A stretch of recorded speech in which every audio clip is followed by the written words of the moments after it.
आज हमने war of independence की बात करनी है। इससे पहले अगर याद हो तो हमने 1849 तक जो है वो स्टडी किया था इंडो पाक हिस्ट्री को।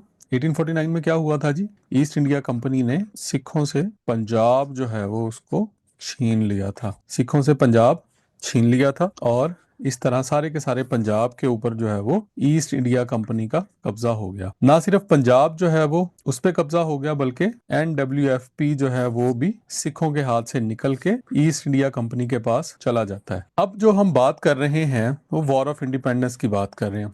ये वॉर ऑफ इंडिपेंडेंस कब होती है? 1857 में। 1857 में शुरू कहां से होती है? मीरठ से। ठीक है।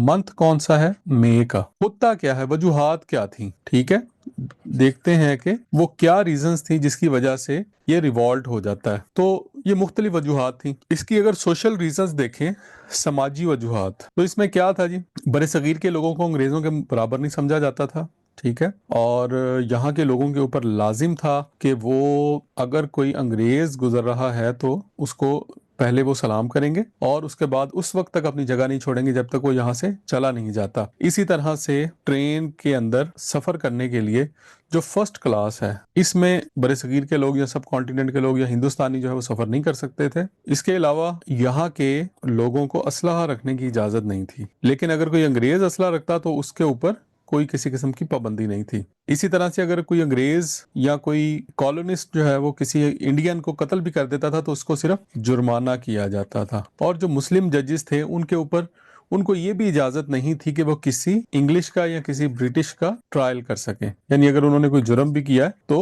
उसका ट्रायल जो है वो कोई लोकल जज नहीं कर सकता था। ठीक है। तो उसके ट्रायल के लिए कोई ब्रिटिश जज जो है वो लगाया जाता था और वो यकीनन उसको रिलीफ ही देता था। तो इस तरह की समाजी वजूहात थी। अब कुछ मजहबी वजूहात भी थी। मजहबी वजूहात क्या थी? मैंने आपको पहले भी बताया था कि वो यहाँ पर थ्री जीज के लिए आए थे।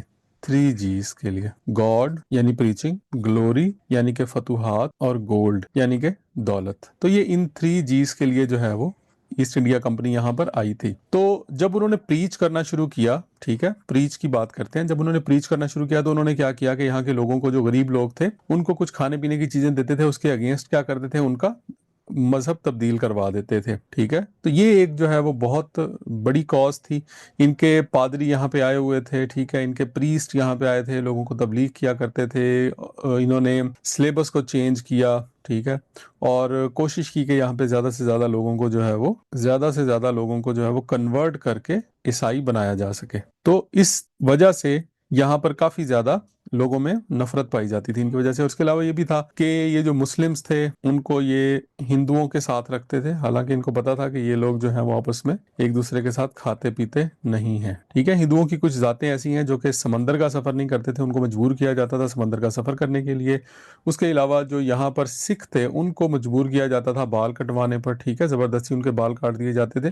तो इस तरह की जो है वो मजहबी यहाँ पर मामलात मौजूद थे, जिसकी वजह से लोग जो है वो डिससेटिस्फाई थे। उनके अंदर जो है वो एक बेचैनी जो है वो पाई जाती थी। तो इसके अलावा और क्या क्या वजूहात थी? हमने सोशल रीजंस पढ़ ली, हमने जो है वो उसके बाद मजहबी रीजंस पढ़ ली, उसके बाद कुछ पॉलिटिकल रीजंस भी, सियासी वजूहात भी थी। अब सियासी वजूहात क्या थी? यहाँ पर जो है वो डेमोक्रेसी नहीं थी। ठीक है। जमहूरियत यानी कि नहीं थी। तो यहाँ पे लोगों को वोटिंग राइट्स नहीं थे। वोटिंग राइट्स नहीं थे। तो इसकी वजह क्या है कि यहाँ पर जो भी वायसराय आता था या गवर्नर जनरल आता था वो ईस्ट इंडिया कंपनी या ब्रिटिश गवर्नमेंट की तरफ से आता था। और यहाँ पर किसी किस्म के कोई इंतखाबात का कोई मौजूद नहीं था। ठीक है।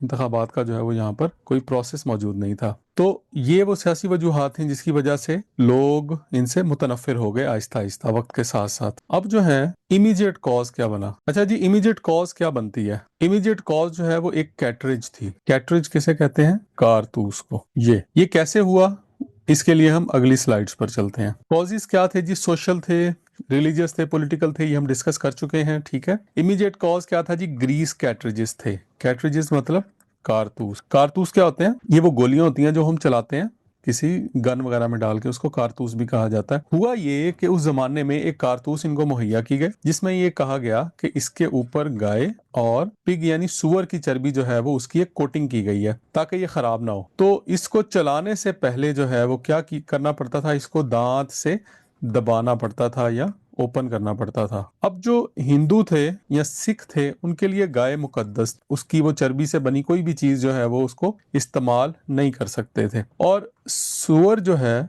वो मुसलमानों के लिए हराम था। वो सोच भी नहीं सकते थे कि उसकी चर्बी किसी चीज के ऊपर लगी हुई है और उसको जो है वो इस तरह उसको मुंह में डाल के उसको दबा के या उसको खोल के जो है वो फिर इस्तेमाल करें। तो एक तो बहुत बड़ी रीजन जो है वो ये थी, ये इमीडिएट कॉज बनी जिसकी वजह से यहाँ पे लोगों ने जो है वो रिवॉल्ट का फैसला किया। और वो जो रिवॉल्ट जो था ये मिलिट्री रिवॉल्ट था, ठीक है, मिलिट्री फौज की तरफ से भी बगावत हुई और फिर जो इर्द गिर्द की रियासतें हैं उन्होंने भी उनकी मदद की। तो पहली बुलेट जो है वो मंगल पांडे ने चलाई 29 मार्च 1857 को। असल में डिसाइडेड ये था कि 31 मई को रिवॉल्ट होगा। और उसके लिए क्या फैसला किया गया, चूंकि उस जमाने में मोबाइल फोन तो होते नहीं थे, तो फैसला ये किया गया था कि एक फूल और रोटी, और कुछ जगहों पे लिखा हुआ है कि रुमाल और रोटी, ये जहां जहां पर पहुंचेगी वहां वहां पे लोग क्या करेंगे, रिवॉल्ट करेंगे। इसका ये मतलब है कि ये कोड वर्ड था रिवॉल्ट का या वॉर ऑफ इंडिपेंडेंस का, कि जहां जहां पे जिस जिस शहर के अंदर जिस जिस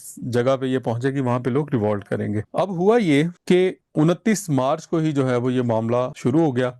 मंगल पांडे ने पहली गोली चला दी, कहां पे, मेरठ के मुकाम पर। ट्रायल किया गया 10 लोगों का और फिर उनको 10 साल के लिए जेल की सजा सुना दी गई 8 मई। उसके बाद बैरकपुर कैंट है यहाँ पर बंगाल के अंदर, वहां पे इंसिडेंट होता है 10 मई 1857 को। वहां पर भी क्या होता है कि वहां पे फौजी जो है वो अपने अफसरान के खिलाफ बगावत का ऐलान कर देते हैं। रिवॉल्ट का ऐलान जो है वो कब होता है, 31 मई को, लेकिन 10 मई से जो है ये शुरू हो जाता है, ठीक है। तो बाकी मैंने आपको बता दिया कि 29 मार्च को जो है वो मेरठ में और 10 मई को जो है बैरकपुर यानी बंगाल में ये शुरू हो गया। और उसके बाद 10 मई जो है उसमें जो बाकी जगह हैं सब कॉन्टिनेंट की, जहां जहां के लोग ईस्ट इंडिया कंपनी से खुश नहीं थे उन सब ने रिवॉल्ट कर दिया। अब फर्दर इसमें आगे जाने से पहले आप लोगों को ईस्ट इंडिया कंपनी के बारे में बताना जो है वो थोड़ा सा जरूरी है। ईस्ट इंडिया कंपनी कब बनती है जी, 1600 में बनती है as a joint stock company. Joint stock company ऐसे ही जैसे कॉर्पोरेशन होती है या पब्लिक लिमिटेड कंपनीज होती हैं, इनको पब्लिक लिमिटेड कंपनीज या जॉइंट स्टॉक कंपनी भी कहा जाता है, जॉइंट स्टॉक कंपनी जैसी। ये बिल्कुल बड़ी बड़ी कंपनीज होती हैं जिनके शेयर्स मार्केट में फ्लोट कर रहे होते हैं, जैसे यूनिलीवर है, फातमा फर्टिलाइजर, फौजी फर्टिलाइजर, कोका कोला वगैरह वगैरह, ये सारी की सारी जॉइंट स्टॉक कंपनीज हैं। इंडियन ओशन रीजन के अंदर जो है वो इन्होंने इंडिया में काम करना था।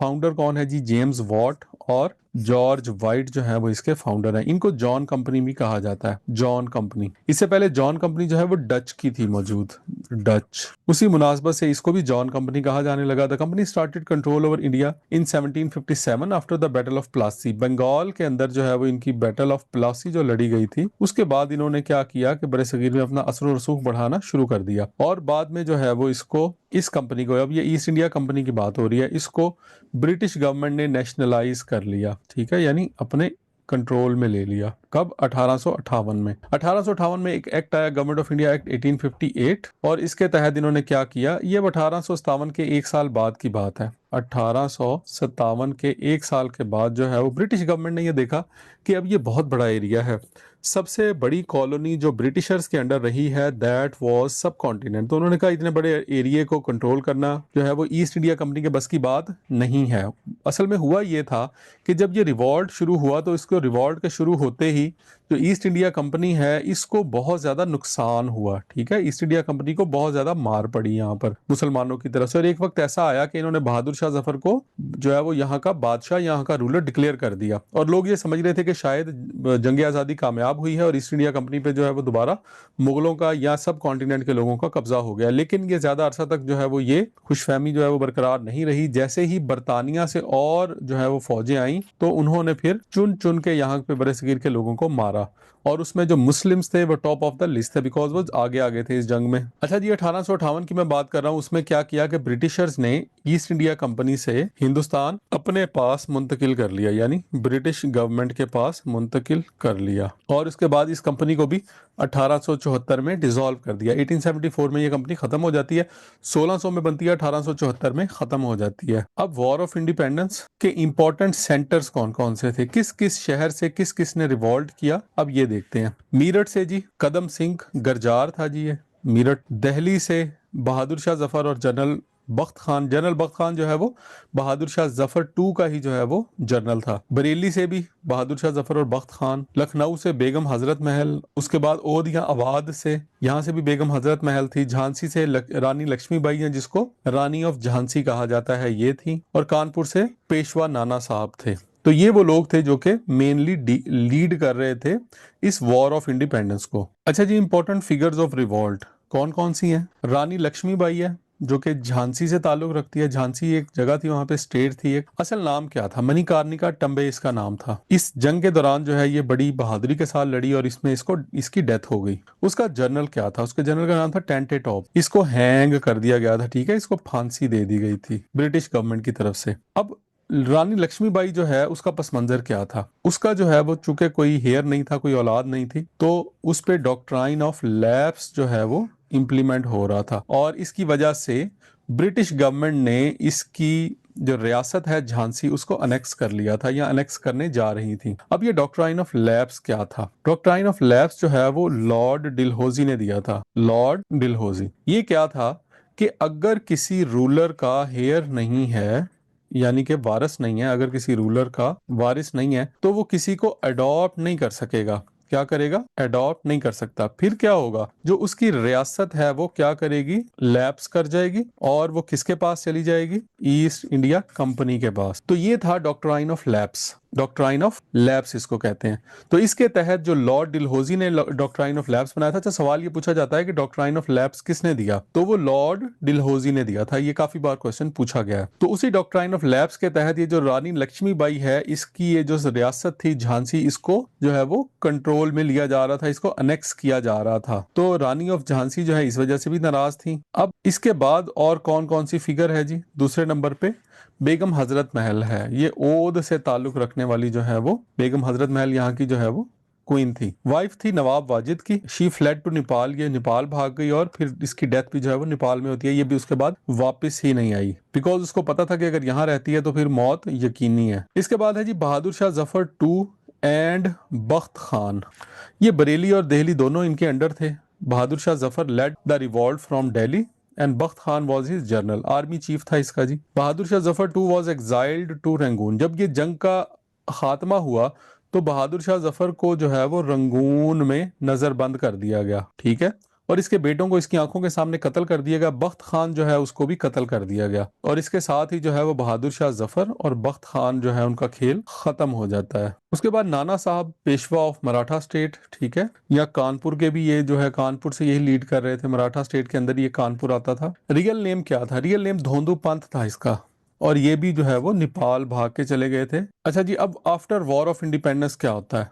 जैसे कि मैंने आपको पहले बताया कि इसके बाद गवर्नमेंट ऑफ इंडिया एक्ट 1858 आता है। गवर्नमेंट ऑफ इंडिया एक्ट 1858, इसके तहत क्या होता है कि ब्रिटिश गवर्नमेंट जो है वो डायरेक्ट अपने कंट्रोल में ले लेती है बड़े सगीर को और ईस्ट इंडिया कंपनी का जो रोल है वो यहाँ से खत्म हो जाता है और फिर 1874 में फाइनली ईस्ट इंडिया कंपनी जो है उसको खत्म कर दिया जाता है।